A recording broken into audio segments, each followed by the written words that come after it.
The fifth region. In the fifth region we find that our sympathy with our community and all of those who inhabit it reaches its highest point.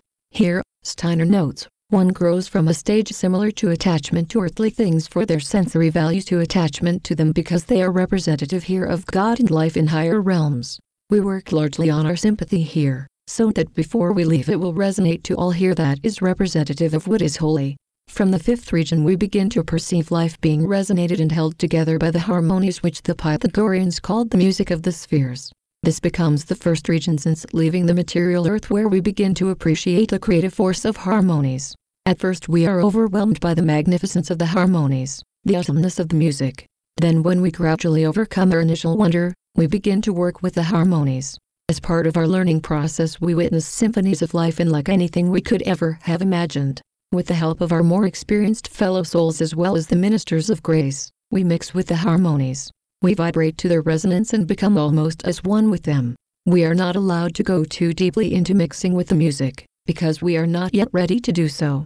If we were not kept toward the outer edges of the harmonies, we would risk becoming spiritually paralyzed and being permanently lost at this stage of our growth. All reality is the result of the combined activity of seemingly countless sources, acting together, transforming spirit to give it form.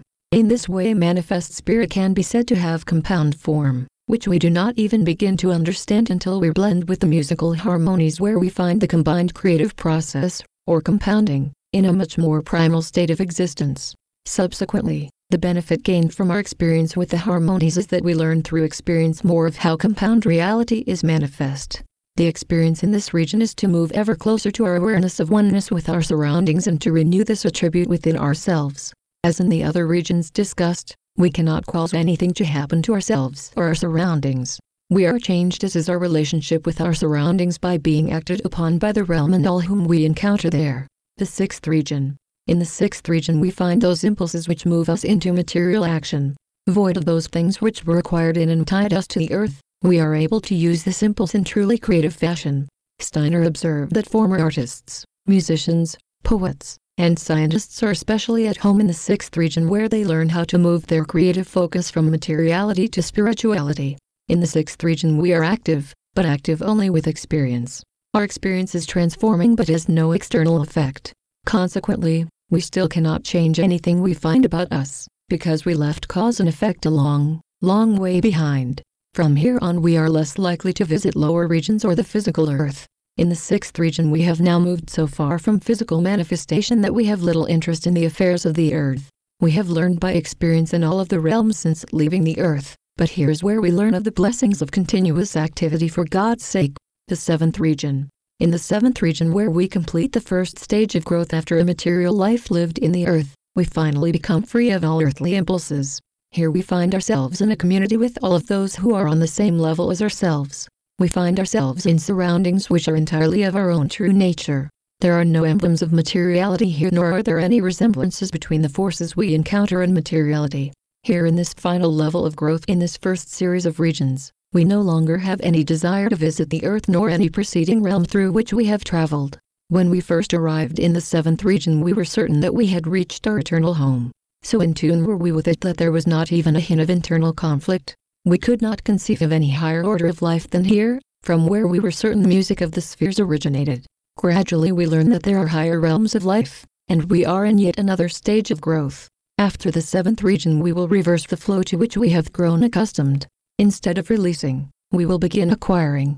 In the first 6 regions we had to release our fixations to become refreshed and allow for the influx of spiritual gifts.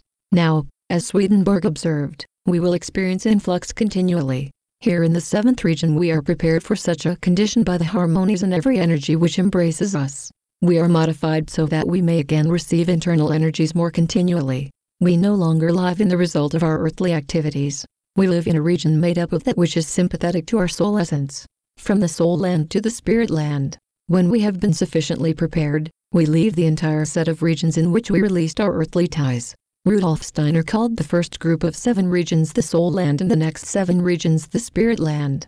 The next 7 regions are made up of the same substance of which thought consists. This is not thought as we had in the material body but a truer, unadulterated, and primal thought. In the spirit land there is ceaseless creating which takes place, rest, immobility, and stillness do not exist in these regions, nor are they necessary. In these regions are found the archetypes, which are creative beings and the builders of all that comes into being in the material and soul realms.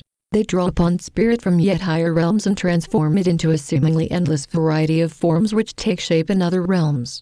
Shapes of infinite variety flow from the archetypes, and no sooner does one end than a completely different one begins. The archetypes work together in unison and share a very close relationship. They cannot operate alone, and even though each appears to be creating separately, the archetypes are totally dependent one on the other. Steiner wrote that each archetype is visible to the senses of the realm in which it resides, and it emits a sound as it creates. The sound of each archetype mixes with the sounds of the others, as they interact, expressing themselves in a variety of harmonies and spiritual music. The melodies and rhythms which result are not only the byproduct of creation, but they are creative in themselves. All that is seen here can be heard as well. The lights and colors correspond to the harmonies and melodies, which likewise correspond to the creative process. All is creative, all is in motion, visible, audible, and all can be perceived by the senses of that realm. The spirit land is one of brilliant lights, colors, harmonies, and melodies, all in concert with one another. As we enter the regions of the spirit land, we lose ourselves in the life of these realms. We lose our sense of personal identity, but not our individuality, and take on the characteristics of each of the spirit regions we pass through. Our being is permeated with the life in each sphere, and we will use as faculties in our next earthly incarnation what we experience here. Unlike the regions of the soul land, here we do not work on or even experience ourselves. We are, however, worked on by the forces of each region, and we experience the essence of each dimension in which we find ourselves. The spirit is life. The mind is the builder. The physical is the result. Edgar Cayce.